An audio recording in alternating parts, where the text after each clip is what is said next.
everybody, and welcome to Orion Outreach. I am your host, Ashley Point, and with me I have Jim Mouse and Chuck Haskin.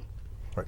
Thank you all for joining. Thank you guys for joining us, and thank you for your service. I know we all appreciate it here at home, and I'm sure your families and everyone else in this nation appreciates what you guys have done. Well, Thank thanks you for having us. Thank you for being here. And you guys are post 334 of the VFW. Yes, we are. VFW. Yeah. Yes.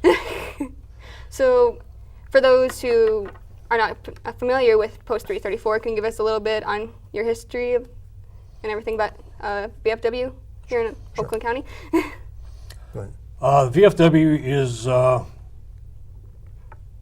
talking out, it's the Veterans of Foreign Wars. Everybody that is in the VFW is a combat veteran or been in a combat situation. You have to have been a veteran who served overseas in a foreign war or in certain places that were combat situations. So, and that's where the VFW comes in. And 334, I think, started out in Leonard, area, Leonard, Addison, and moved to Lake Orion. And now we're in Oxford, so now we've had to change our name on our charter to North Oakland. North Oakland, okay. North Oakland Post 334. And you are the chaplain. I am the chaplain. And you are the quartermaster. I am the quartermaster for the post. And our post, reason we were called North Oakland, we cover all the area of this, Lake Orion, Leonard, Oxford, even over Rochester and Clarkston area. So we represent this total community with our membership. And what we're looking for at all times is for new members to come up and help us what we do. And the main purpose of our VFW is supporting our veterans and supporting the community we're living in. And supporting veterans, we help them with the Veterans Administration and getting the benefits to rightly due them. And for our community, we spend money helping different local projects. And we go out and participate in parades during the summertime. In Oxford, you had the Lone Ranger Parade this year. We will be going to a parade in, was it Romeo, which was called the Peach Parade.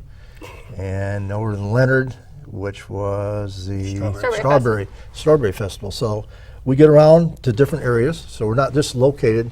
Our building that we meet in is Christ King Church in Oxford on West Drainer Road. We meet there once a month, and but during the week, since we don't have our own building, we meet down in the McDonald's in Lake Orion from 8:30 to around 10:30. About every day of the week. We have some of our veterans down there, and if a vets wants to stop in, just share coffee with us, they're more than welcome. We'll have anywhere from 3 to 15 guys sitting there every day having coffee for a couple hours. And you guys were just at the opening of the new McDonald's. We had the opportunity to the grand opening this past summer, the McDonald's, so it's a brand new store. And it's a very, very nice environment that they encourage us to be there. So we have a good working relationship with the McDonald's organization. So a big supporter of the VFW. In fact, one of the key things that most of us, or you'll see in the month of May, we go out and do a fundraising event called the Buddy Poppies. And where we get out on street corners, we get out in shopping centers like McDonald's. We'll be down in Kroger's. We'll be down at all the local merchants that support the VFW. And we spend quite a few days in the month of May collecting money.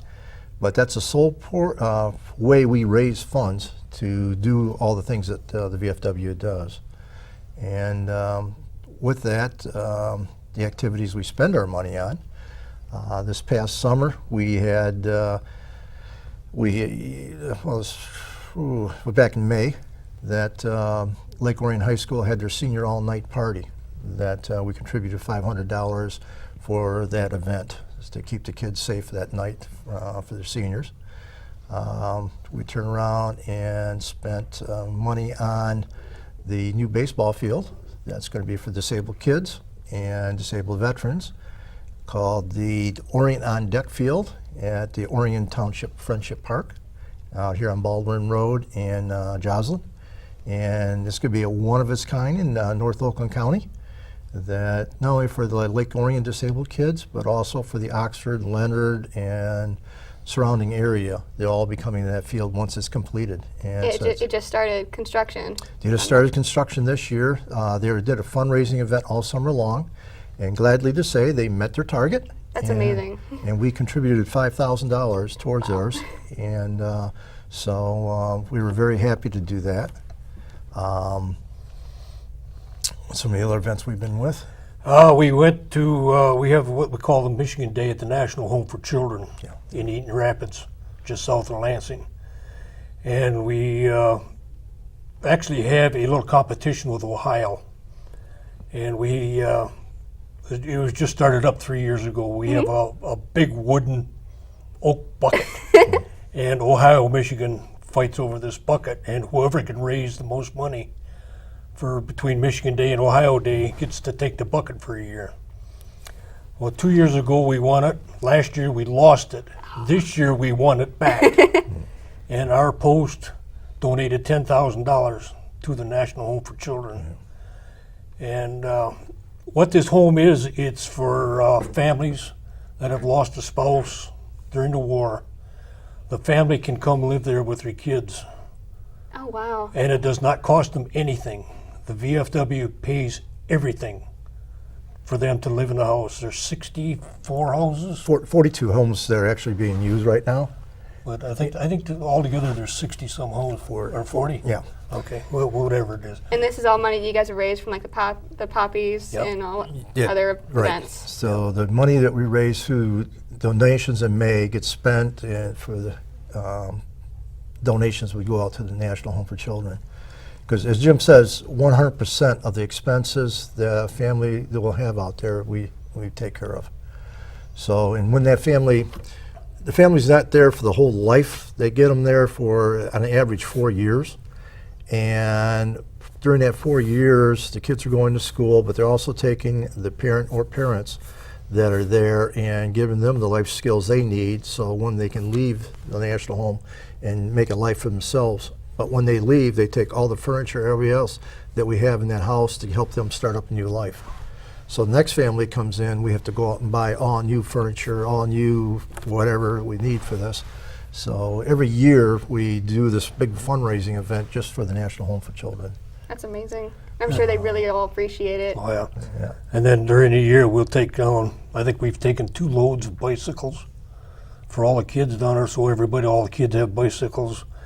Another thing we have coming up is they're making Halloween costumes, Aw. and we'll be taking those down, and then they make stuff for Christmas presents. Right. And we take these all down so that they make sure that all the kids have, a good Christmas, good Halloween. You know, last year for Christmas, Post donated $5,000. There's about 100 kids last Christmas, and just to make sure every one of those kids could have a present for Christmas. But another thing we do for the National Home, the VFW has a camp called Camp Trotter out in Newaygo, Michigan. And we select 5 kids from the National Home and we send them to summer camp. Oh. So they have an opportunity to go out there. So we've done that for the last couple of years. And but the National Home of Children is a secret. Not every meeting we take donations to that just to keep that place up and running. And it's the best well kept secret here in Michigan. But each one of in the 42 homes out there, all the different states are represented. There's one house that we directly support is the Michigan house. Then they'll have a house for Ohio. They have a house for Arizona. They have a house. Some houses are more than one state, but every state in the union is represented in the National Home. That's great. So And it's the only home for children in the United States, and it's here in Michigan. for veterans, for veterans. Yep. Michigan does love its vets. Yes, it does. Yes. So, Hey. and that's what we do is we try and help them, get them the support they need. You guys are just amazing with all the fundraising and everything. And you guys did a car show recently. Yep. Car show fundraiser. Yep. That was down at Culver's on 24. And Joe Zimmer, he's a big supporter. He has a car show every Tuesday night. But we Chuck Cox got a hold of him, and they decided, well, we're going to have the first annual VFW car show down there. And we had about 250, 300 cars there, and we had a real good time. And I know that there were prizes and goodie bags that were all donated. Donated by all different businesses all over the county. And everybody that came into the car got a goodie bag, and people were amazed at, what we gave out to them. Yeah. The local businessmen totally supported our effort that we were doing there, so we were able to give a lot of prizes out to the different drivers that brought their cars in. So it totally amazed them, because the other car shows they go to, they'll have a first place or receive something that, we were I think it was every 15 minutes, we're making an announcement during the day, giving away a different prize to the drivers from merchandise that was all totally donated to us. And weren't there about 16 big prizes that you guys gave out to the entrance? Yes, there was. And by prizes, there was the big buckets of soap and other car products and things like that. There was a hoist for a car engine that somebody donated, but we turned around and gave that out. But everything that was the gifts that were given to us were car related that these antique cars could turn around and use. So our feedback that we got from that we definitely will be having a second one next year, and hopefully we'll get bigger and better and do a better job. Michigan loves their cars. Yeah, so. they do. That they do. And how much money did you guys? We raised that day about $1,500 in donations directly to us that we turn around and put into our relief fund, our relief fund is what we pay out to help veterans in our area and our community. Yeah. That's amazing. And so, any upcoming? I know you guys have a ceremony for Veterans Day. We have, coming up. yeah, we have two events coming major here in November and December. First is the Veterans Day on November 11th. It's going to be here at the Orion Center at 11 o'clock. It's on Saturday, so it'll be at 11 o'clock on Saturday. And what this gets back to, during World War I, on the 11th day, 11th hour, the 11th month, that the peace treaty, or what they call the armistice, was signed on World War I. So Veterans Day was created around that day, and we've been celebrating it ever since. A lot of people have forgotten about World War I, since we had World War II, Korea, Vietnam, and all the other ones we have, Afghanistan and Iraq. But on Veterans Day, we're out there recognizing all veterans, the living and the dead.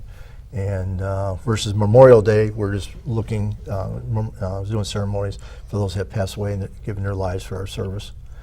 But on Veterans Day, not only we're going to have the one here at the Orion Center, but we'll be going out to local schools during the week. We're going to be up at Oxford High School. I think we're over at Rochester, Leonard, and we spend time with the elementary and high school kids and just share our experiences with the kids for a couple hours. And then in December, we have the Pearl Harbor Day coming up, and Pearl Harbor Day would be on December 7th at 7:30, again here at the Orion Center. And we welcome the public to come join us as we have a ceremony recognizing our World War II vets and the Pearl Harbor Day. And last year, I think we had 15 World War vets show up for dinner. Pretty close. Night. Yeah.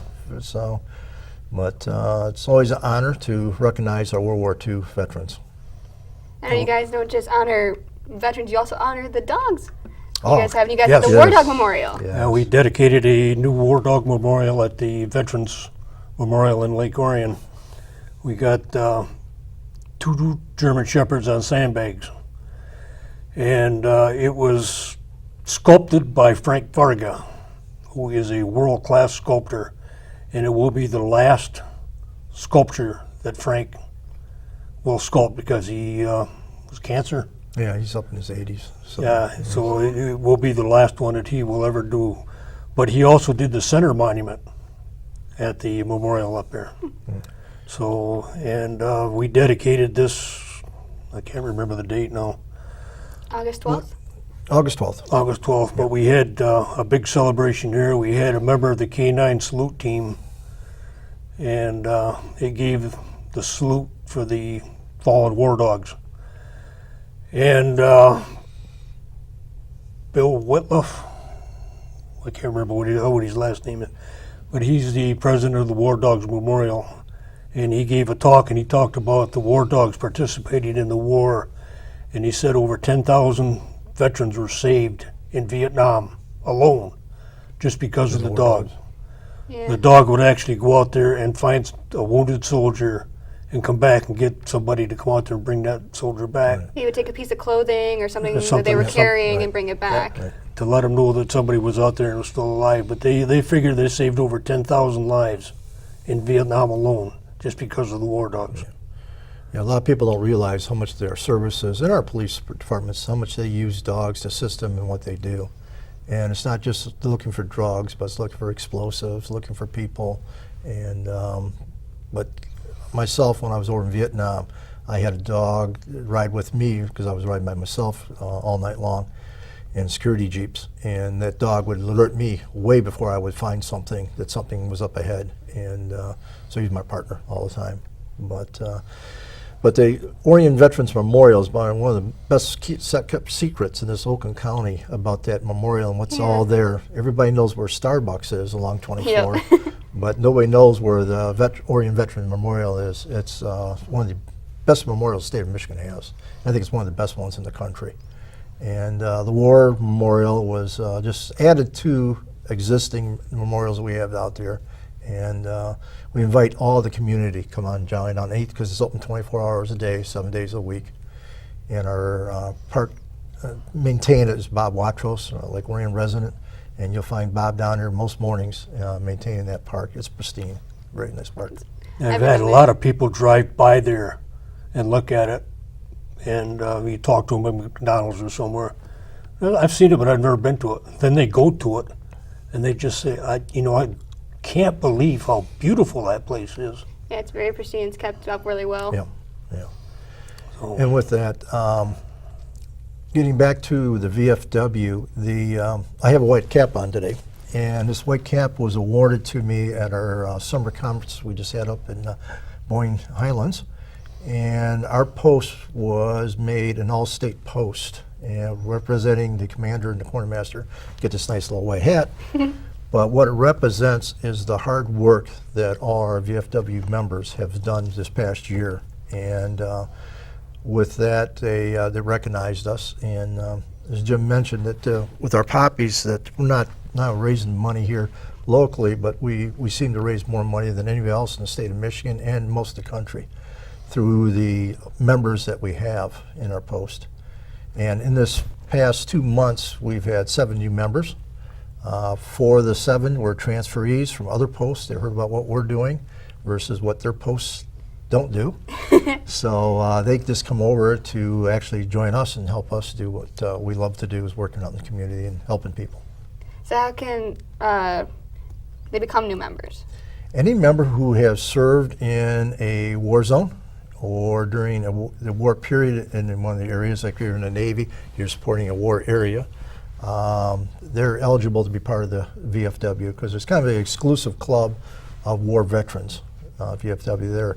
But we have our website and Facebook site if anybody ever wants to get a hold of us, or they can call our commander, Jim Hubbard. His phone number is 248-496-1213, and our membership chairman is Ed Klein, who's 248-978-6581. And either one of those will take the information down and we'll get with them. And we're always looking for new members, because we can't do what we do without our membership. Absolutely. And, so we're always looking to grow our membership. Yep. and they come see us every morning at McDonald's. And have coffee with us in McDonald's. 8:30, 10:30. Yeah. We get a lot of our membership from during our coffee meetings in the morning. So we were talking about fundraising, and you guys are having a women's Ah. Marines fundraiser. yeah, Packaging? one of the programs we support is our local Women Marines Association, which is made up of all the Lady Marines in the Tri-County area.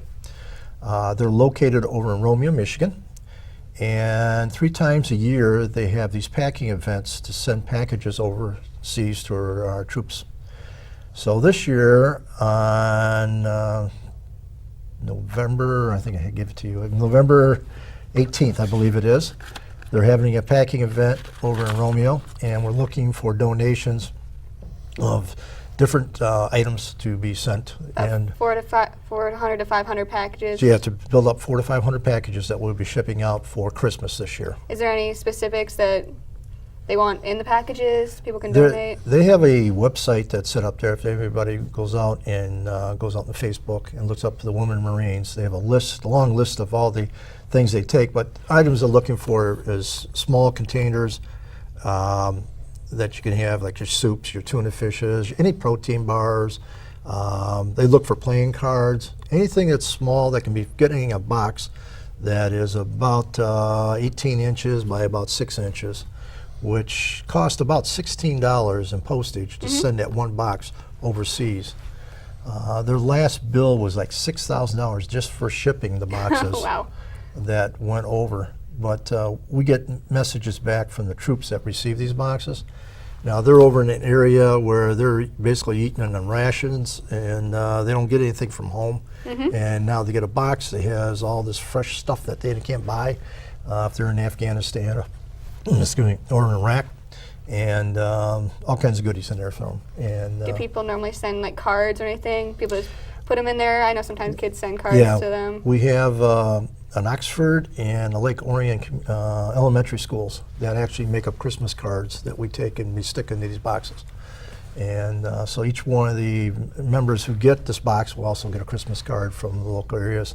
And the kids will turn around and leave their addresses, and some of the troops will turn around and send them messages back and get words back to them. So it's a nice event that we get the kids involved too. And they're also looking for donations for the dogs. And they say, don't forget the dogs. So Chew toys and stuff chew like toys, you know, they even have booties. Some people knit booties for the dogs on there. that. Aw. But yeah, they say, you know, we appreciate it, but don't forget the dogs. Yeah. And about the flag too, because you guys just had a retirement ceremony for your flags. Yeah, we had 52 flags. I think we retired. Up there the same day we had the War Dog Memorial. And we make sure it's a very solemn, respectful flag retirement. And we collect flags, you know, from the community. If anybody's got a worn out flag and they want to, they don't know what to do with it, you know, just give it to one of our members.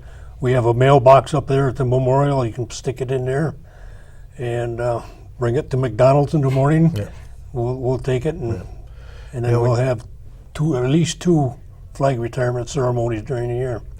We anybody walks into the memorial, when you first walk into the memorial, there's a old mailbox that sits right there, and it's marked for flags. That you could put the flag right in there, and we'll turn around, accumulate them, and dispose of them when we have one of these events. So for those that don't know, what exactly takes place during a flag retirement? Okay. Well, we sit there, and all the flags are usually folded when we get them, and then we'll take them out. We inspect the flags, and after we inspect the flags, if it's not useful for anything, we'll salute it, and then we'll fold it back up, and then we have a fire that we take it over, and we'll put it in the fire, and then we'll salute the flag again. Make sure it's a respectful, honorable ceremony. So, the proper way to dispose of American flag. So, for anybody in the community that has a flag and they don't know what to do with it when it gets torn or shredded from the wind, just bring it over to the memorial or stop by McDonald's in the morning and drop it off with us, and we'll take care of it for them. Don't throw it in the garbage. Yeah, don't throw it in the garbage. Yeah. Well, thank you so much for taking out the time to come and join us. And I know everyone else watching appreciates what you do, appreciates the VFW. And we'll see you guys next time. Thank you. Thank you for having us. I think it's in here.